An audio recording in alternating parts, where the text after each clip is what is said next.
All right, my friend, we've got to get real about your business for just a few minutes here, okay? The fact is that you want to build something probably incredible, which is why you're watching this YouTube video, right? But freedom and profit doesn't come from just winging it like you probably have been doing until now.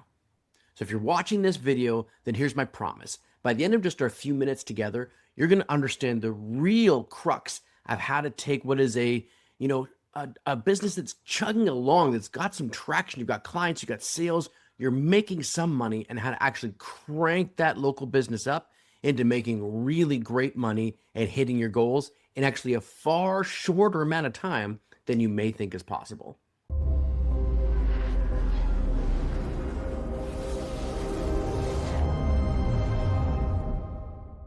So for those who don't know me, my name is Michael Bridgman, and I have been in business for over 20 years, done tens of 20s of millions of dollars worth of revenue through my businesses. I own a couple of different local companies, and now I help local business owners add more money to their wallets while taking more crap work off their schedules. That's what I do in the Time to Lead Academy. And today, what I want to do is I want to actually walk you through a case study, a real life scenario that we walked a plumbing company through starting in January of this past year and all the way up to now. And it's just August of 2026. Okay. So this particular company came to me in a meeting. They wanted something specific in that meeting. Turns out that wasn't the real problem at all. So I'm sitting down with, we'll call them Tim's Plumbing, okay? They want to remain a little anonymous, and of course, I'm going to totally respect them. They're fine with me sharing their sort of story here, but anyway, they shall remain anonymous. We're going to call them Tim's Plumbing. Now, Tim, he had it was 3 trucks on the road at the time, about a dozen staff, and his business looked from the outside to be doing just fine. So when we sat down for a coffee back in January and we talked about what was going on, he wanted to get more leads into his business. Turns out that wasn't really the problem. Now, we sit down and we're talking. I ask him a few particular questions. He wants to make $150,000 in profit in his business. And he's doing in around $1 million a year. Okay. So we're like, all right, that's fine. And you're looking for more leads to do that. And he said, yes. Now, we dive a little bit deeper, and I'm telling you, coffee barely had time to get from hot to warm before I found out leads weren't really his problem. Margin was his problem. And I'm going to jump over to my whiteboard and I'm going to show you why. So Tim was making about $1 million a year, okay? And he was running about a 6% margin. Now, what that really means in real numbers is meaning at the end of the year, okay, his business has collected $1 million in revenue, not abnormal for a local kind of small plumbing company, but, okay, they were only keeping $60K. That's how much they were keeping. That was his profit. Okay, now for some of you, this is going to be totally obvious. I get it. Okay, but for some of you, this is kind of a brand new perspective on this type of number crunching. And he wanted to make, remember the goal here was $150K in his business. All right. And here's the thing. I see this type of problem all the time, right? A business owner wants more. They want better. They want to increase the amount of revenue coming in the door. They want to make better money. They want to free up their time. And so they think quite often that their problem is outside their business. But here's the trick, my friend. Most of the challenges that you are facing and your business are facing are actually inside your business, not outside your business. All right? When it turns out he didn't really have a lead problem.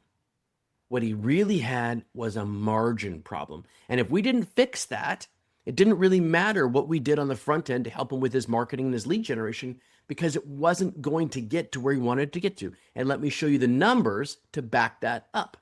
So at 6% in margin, my friends, guess how much you need if you want 150K over on this side, okay? And you're operating at a 6% margin. Okay, and go ahead. You can go and check my math on this. Turns out you need to generate $2,500,000 at 6% margin to get 150K. He's only doing 1 million bucks.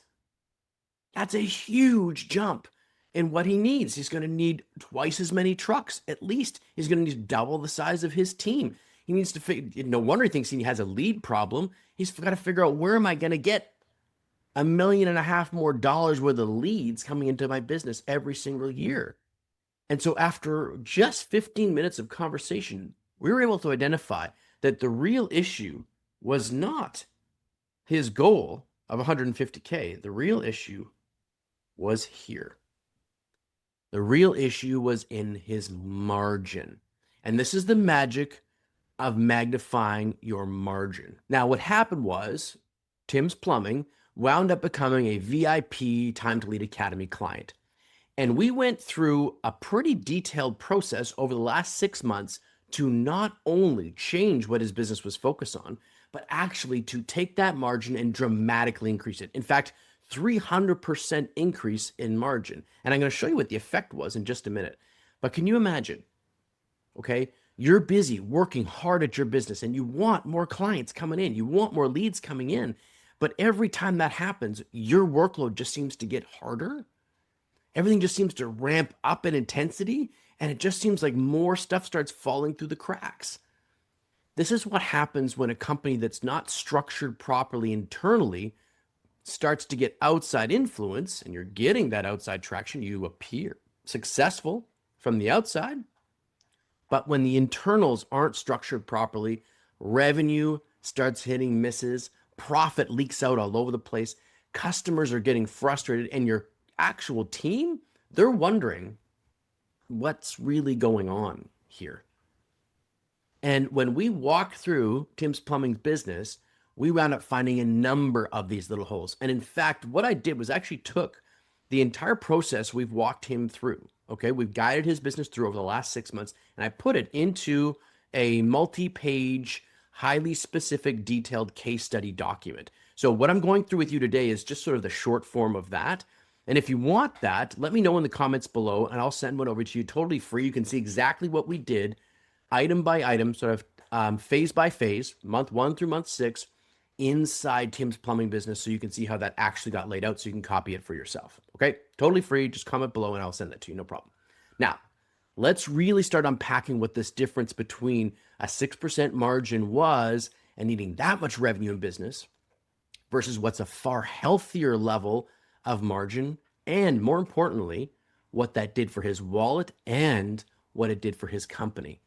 Okay, so let's pop back over to the whiteboard and I'm going to show you that. So we can agree that taking a business from $1 million to $2.5 million in 6 months as a local business, like that's who I serve with what I do for my coaching and consulting, really tough to do, especially in a saturated market like plumbing. Okay, so what happened as I literally walked him through this over coffee. I said, okay, what happens if we change, okay, your margin? All right, so we're going to take this number and we're going to make it 10% margin.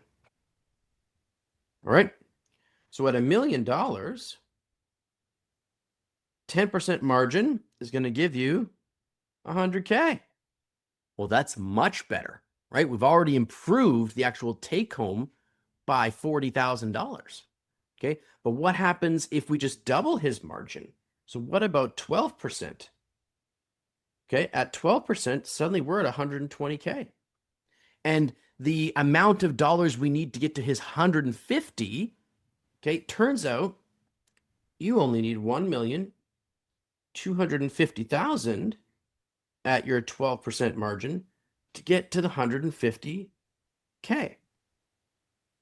So that is what is easier to do? An extra $1.5 million or an extra $250,000 in top line revenue? Of course, the $250,000 in top line revenue. Now, some of you are smart business people and you're going to be thinking this one thing. And I get it. I've been in business over 2 decades. I am simplifying these numbers, okay? You've got your fixed costs and expenses. You've got your cost of service delivered or cost of goods sold. So these numbers aren't entirely perfect.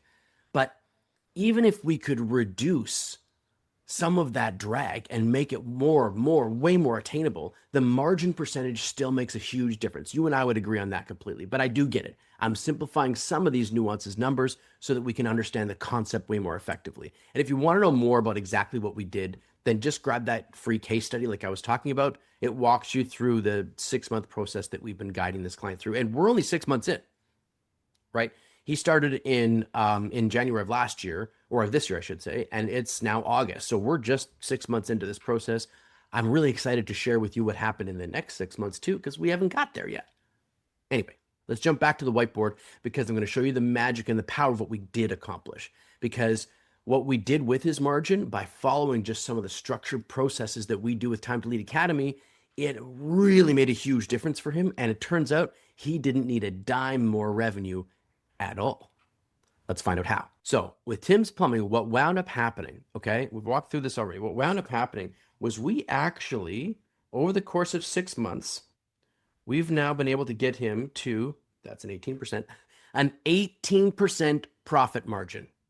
That, my friends, is a 300% increase in actual dollars in his jeans, money in the bank, actual ability to pay for things, give people more benefits, improve the value that he offers his team members so they stay. And what happens is he, on $1 million in revenue at Tim's Plumbing, okay, now, most of you can do this math before I can type it out or write it out, he's doing $180K. Now his business is on chart to do $180,000 in profit this year. What was it doing? It was doing $60K.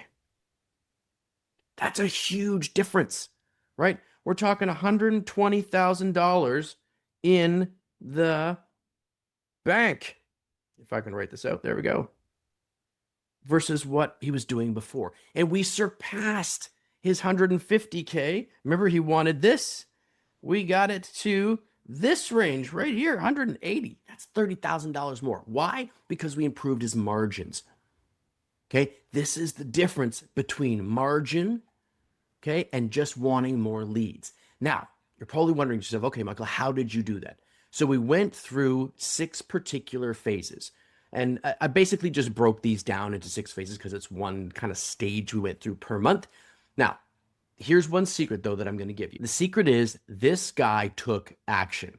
So when, as I said, I'm keeping his name private, but when Tim's Plumbing and I sat down, he said yes, and he became an action taker. We were sitting down literally every week as a VIP member of our academy, and we were going through what we're going through, okay? So he took big, huge action. I am not promising you anything from these numbers except to say that when you take great action, chances are you can manufacture and manifest great results. I think you and I would totally agree on that one, okay? So now let's talk about each specific phase really quick. But once again, before I dive into those, I wanted to remind you that there is a case study. I've walked through the whole process here. So this is a multi-document. I think it's probably like 15, 16, 18 pages or so. I can't remember off the top of my head. But it's a whole case study of what we did with Tim's Plumbing Service to make sure that they went from 6% margin to 18% margin in only 6 months. And the interesting part is it's nowhere near as hard as you might think it is. It just required some reframing of what Tim and his business thought about themselves in the marketplace, and then installing that as a system inside their entire business, right? We added structure, we added clarity. That's what made the big, huge difference. And let me walk you through steps 1 through 6. Okay, so phase 1, we had to diagnose the business. So let me talk about that. So phase 1, okay, phase 1 was diagnose. Phase 1 was diagnose. Whenever you're exploring anything like this, if you're working with a consultant, my friends, or you're looking at anything like how do I make my business better, you have to look at it with open eyes. Remember, he thought he had a lead problem. That's what he was looking for. He came to me and he wanted more leads. Turns out he didn't have a lead problem at all. What, of course, he had was a margin problem. And what that really means is that he has a clarity problem. And I'm going to talk about why I believe that and why I'm going to illustrate that in a minute. But the fact is you have to go through a concise diagnosis of what's really going on in the business. So phase one was all about diagnosis, right? And what were we seeing? We saw too many of the wrong type of client. Is that happening with you? Okay. We saw way too inconsistent in the level of quoting and the concepts of quoting that were going out, the speed at which quotes were going out, the detail that was going out, the terminology that was used. There was a lack of consistency around the quoting process, in part because it just took too long to get from us showing up on site to actually getting the quote out to the client, and we fixed that process. Okay. And the number three thing that I really, really, really dove into and discovered in the diagnosis was there was no level of premium offer whatsoever.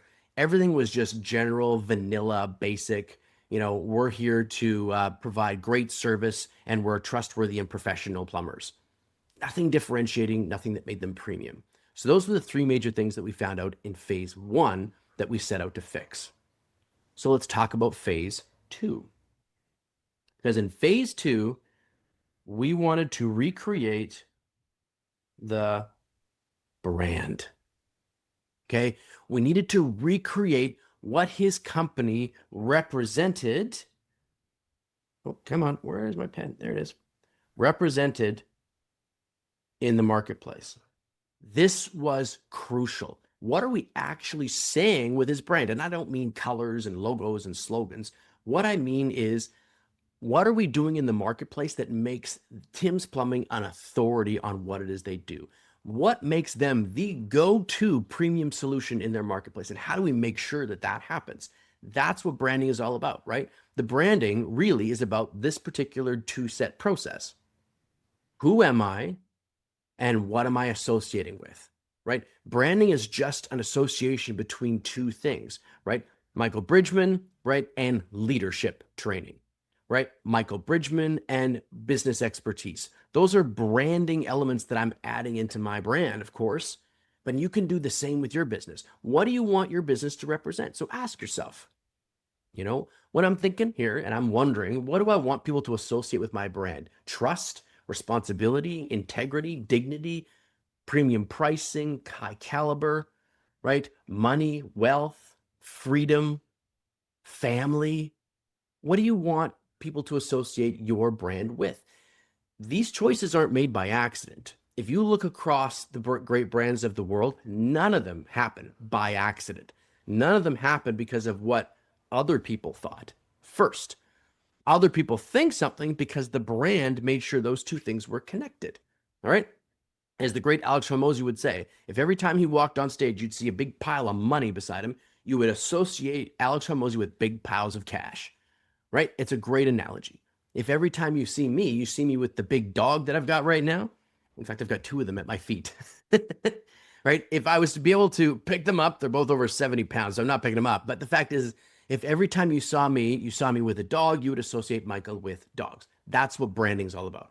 So with Tim's Plumbing, we had to go, all right, how do we make sure that his brand is represented in a premium, high caliber way? And this is what we did. So the first thing, okay, is that we wanted to put them in a market of one. And this had a lot to do with what we started saying about Tim's. How are we represented and how are we a market of one? So the type of client they wanted to talk to, the type of imagery they started to post, the type of words they started to use, all of these things made it so that Tim's Plumbing became a market of one. And that market of one was built on these two things, okay? It was built on these two associations, trust and efficiency. Because when we did our research and we looked at it, nobody wanted a plumber to come into their house that they, first off, didn't trust. They want to be able to trust this person. They're inside their house. They're seeing things about their house. They don't want a person who has no integrity and is untrustworthy inside their space. And then second to that, we wanted to make sure that people felt like Tim's Plumbing was efficient. They're not wasting your money because they're lagging behind. They're not stretching out the process to try and maximize their dollar value or just because they're being lazy and inefficient. We wanted everybody in Tim's community to understand that using his business, you could trust them and they were efficient at what they did. Those were two of the top priorities that people in that industry, the consumers of plumbing in that industry, in that marketplace, were looking for. So we wanted to make sure in phase 2, we associated his brand with that. All right. You can do the same thing with your company. What's top priority for your ideal client? And put that into your branding and your messaging. Now, phase number 3. Phase number 3, all right, was the authority building. Whoa. And what this really came with was how we made our premium offer. Now, there's a real key to authority building, okay? And then let's talk about it. Authority comes really from 2 major factors combining together, like a brand. It comes from actual expert status, so professionalism, skill, knowledge, you know what you're doing. And if you're hiring a plumber, you would kind of expect that. But the other thing it comes with is trust, okay? Expertise combined with trust. And trust is layers. Trust is built by layers. It's about being there when you say you're going to be there. So integrity, right? Showing up in your social media spaces on a rhythmic basis. People know your company's not fly by night. It's about, sending the appropriate quotes at the appropriate times and saying and doing, I should say, what you say you're going to do. So what we wanted to do was we wanted to make sure that his brand, right, was establishing authority. And that comes from those 2 places. All right. You need skill, knowledge, professionalism. So you're an expert at what you do, right? Combine that with trust. So expert status and trust building actions, right? You say you do what you're going to say, and you say what you're going to do, and you do what you're going to say. Great Les Brown quote, right? Then you show up when you say you're going to show up. You deliver when you say you're going to deliver. You are there consistently. All of those factors. All right. So what we wanted to do was we wanted to make sure that that came out inside the offer, and we did it in a few specific ways. Let me show you what that was. So first off, we completely recalibrated the entire quote process. So we rebuilt the entire quote process literally from the ground up. And we did it in such a way that made it easier to understand, okay, for the client. It was comprehensive for both parties, which is a big way we save money because it was way more efficient, okay? And ultimately, it was designed with a bunch of unique elements.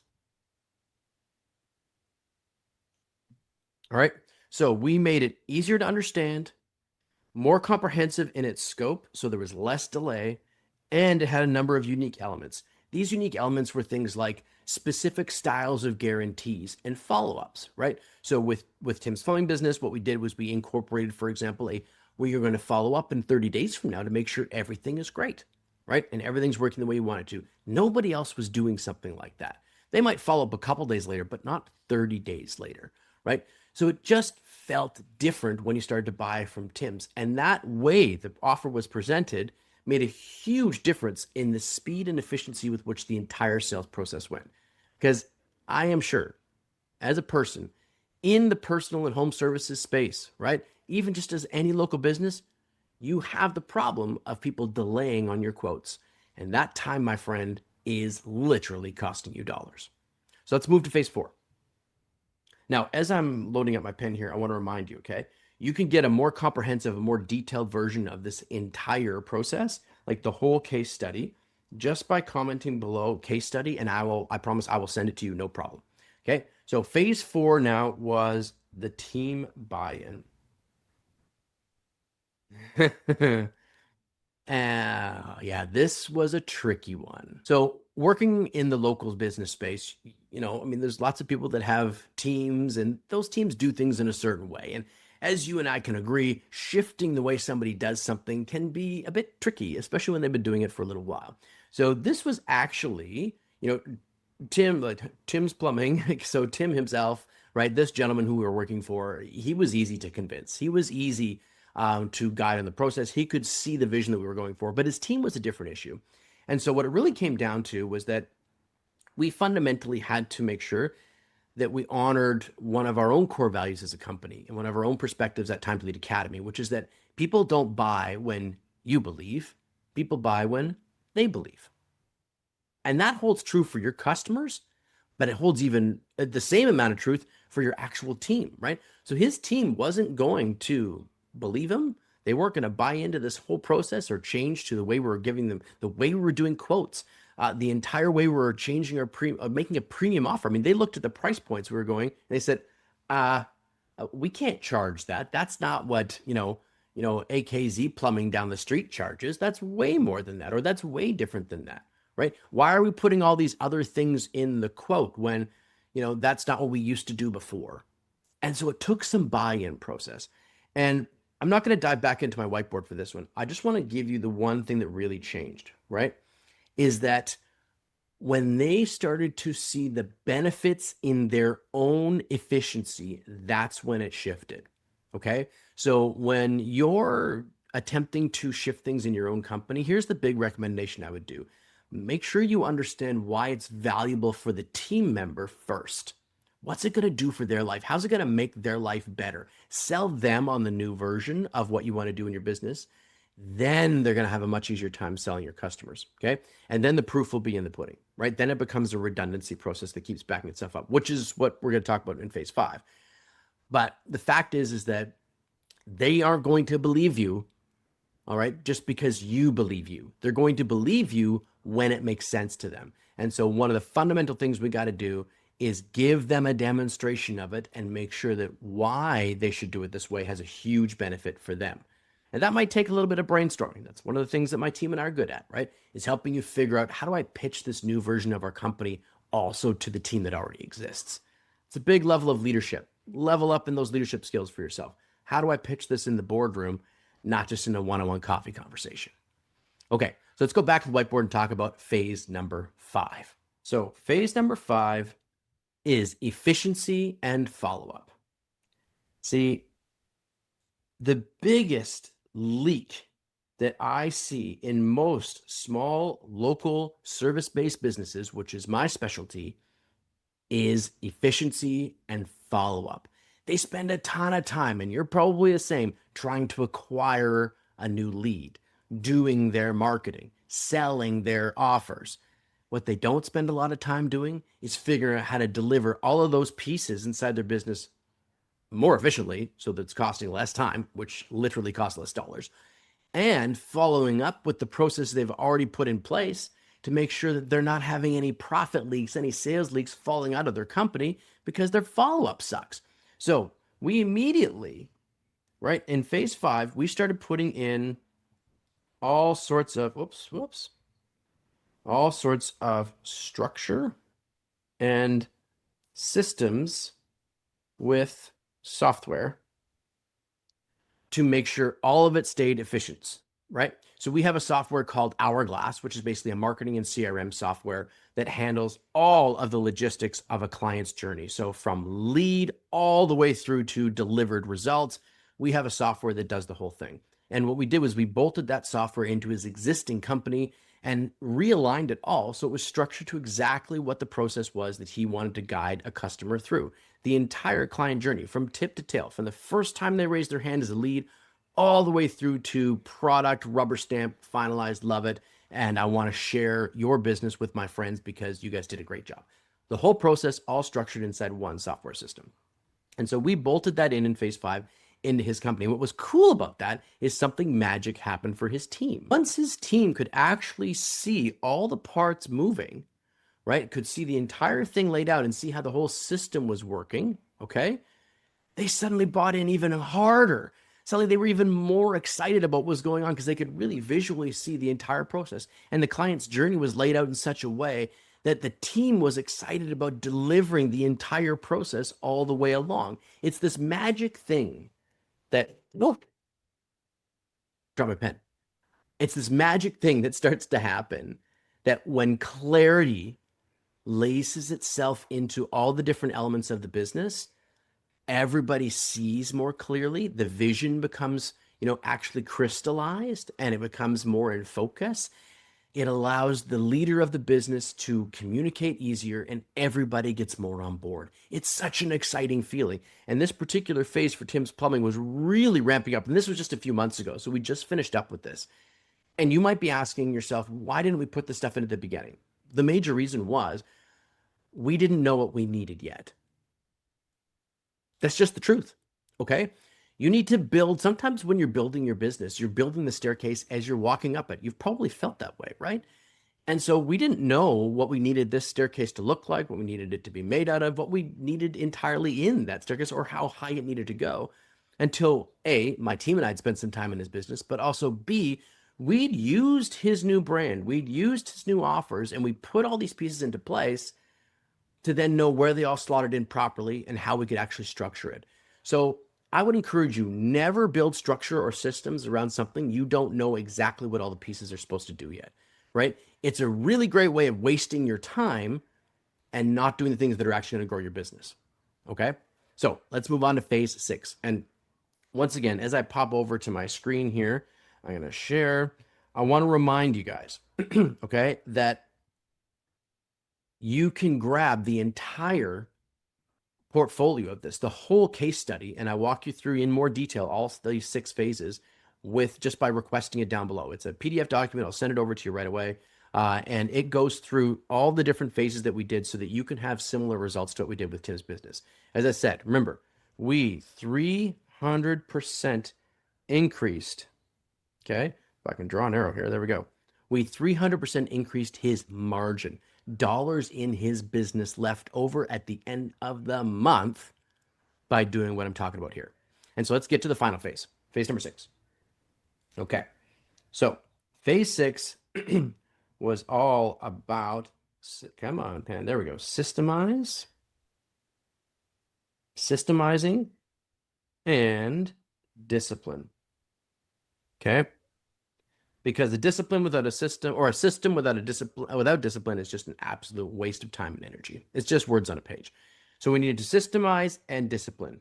And we did this with one really key metric that we're still massaging right now because we're only 30 days into this part, but we're still working it. Let me talk about that. This metric or this concept is what I call a weekly compass meeting. So as you know, a compass helps direct you on the route to getting somewhere, right?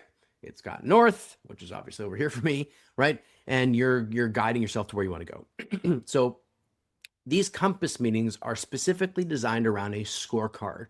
So I use that term from the great Dan Martell. He's an amazing coach, also in BC up here in Canada. So amazing guy, but he calls this thing a scorecard. And essentially it's a number of metrics that you should be tracking inside your business that dictate how well your business is winning this week. Okay. And what's great about this is that we're able to get the key players of his team all in the room together for 30 minutes. Doesn't take very long. They all bring in the parts of the scorecard that they need, right? And we go through those numbers. Well, not we, but Tim and his team go through those numbers and they itemize, okay, this one's not as good as it was last week. What happened, right? This one's better than last week. What happened? And they go through their scorecard. And what's great about this is it gives us literally a score at the end that says business is working really, really well. Keep going. Here's a sore spot. We need to fix this, right? I call them red light, green light, or yellow light elements, right? Red lights are obviously bad situations. We need to fix that. Green lights are great. This is working really well. Don't worry about it. This is amazing. And yellow lights are, we should be cautious of this, but we don't have to fix it right now. In fact, I go through a whole diagnostic process. I'll put the video link somewhere here at the end about how called the overworked operator trap. And it's actually a diagnosis like red light, yellow light, green light in your business about the 9 levers of influence and leadership inside your company and how well your company's doing. It's your own little rudimentary scorecard that you can track yourself. So you can check out that video. It's really valuable and powerful to know where you really should be spending your time and your focus. Now, getting back to phase 6, we've created a scorecard with him. So Tim can now sit down every single week and go through to make sure that his business stays, like a good compass, like an autopilot of a plane, on target for where he wants it to go. This is incredibly valuable because the fact is if you're busy toiling away and working away and the only thing you're staring at is your feet, the problem, my friend, is that you could be hiking up the wrong damn mountain and you could have spent all this time, all this effort doing something, going a direction that actually doesn't serve you, your business, or your family. What a waste. So I never want to leave business owners in a place where they don't know whether they're going the right direction or not. So we help them craft these scorecards, okay? And as I said, they're basically a compass system or an autopilot for the business to make sure it stays on track. stays on target for where they want to go. And what's cool about that is as your business gets better, okay, and as you keep hitting high scores, now you can adjust. Okay, that was really great, but now we want to take Tim's Plumbing from $1 million a year to $1.5 million. Okay, great. What do we need to do in our scorecard to make sure that happens? What are the new numbers we need to hit to make sure we're scoring high enough that we're on the right track to there? Okay, because as you're building something, you're envisioning something new that isn't there yet, right? Your business might be at $100,000 a year or $500,000 a year or maybe $500,000 a month. I don't know. And you want it to get somewhere new, $700,000 a month, $1 million a month. The fact is that's a new place. Accounting is looking backwards. You got the numbers, you can see what happened, right? But when you're building a vision and you're marketing and you're selling and you're growing, well, that's a new vision of somewhere new that you haven't been to yet. So you're wanting to make sure you're on the right trajectory. Okay? So that's what we did in phase number 6. And I've documented the whole process, all 6 phases for you, and you can grab it as a case study right here down below. And the great part about this is you can just follow the process. Okay, well, we got to first start by going through the diagnostic process, which my overworked operator trap diagnosis is a perfect tool for that. Okay, and as I said, you can get it at the click here at the end. There'll be another YouTube link. And go over, you can check that out. Go through a diagnostic process, right? Phase 2 is understand what is my brand saying in the marketplace and what do I want it to say? And if I don't know either one of those things, now here comes the clarity. I better start, asking myself some good questions on what I want my face, the name of my company to be associated with, and then how do I make sure that that's happening?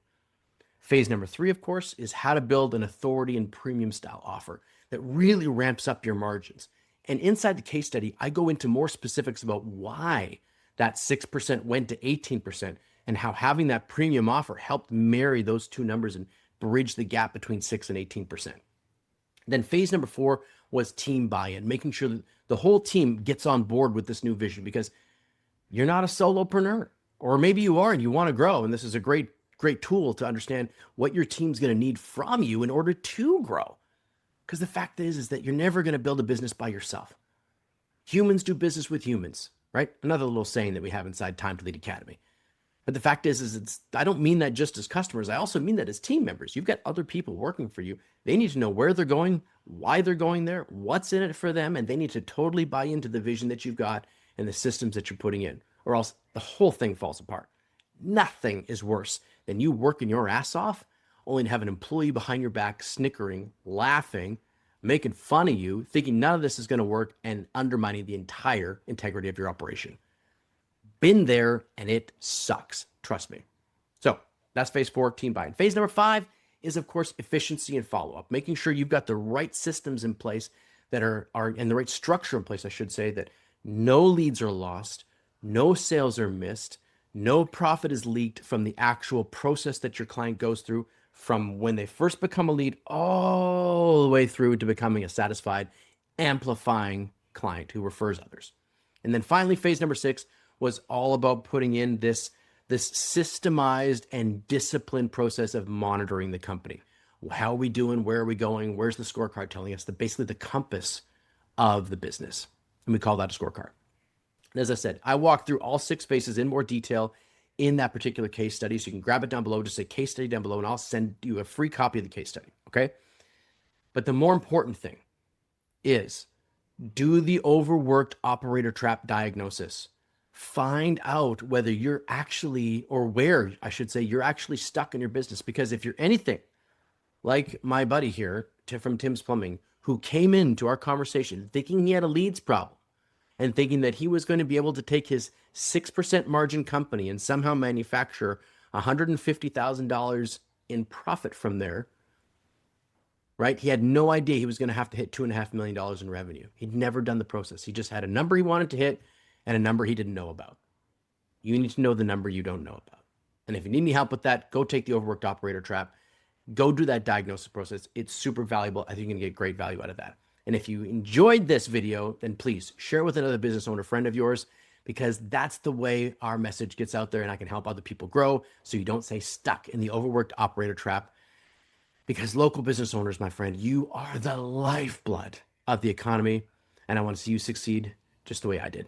Okay, thanks for watching. Ciao for now.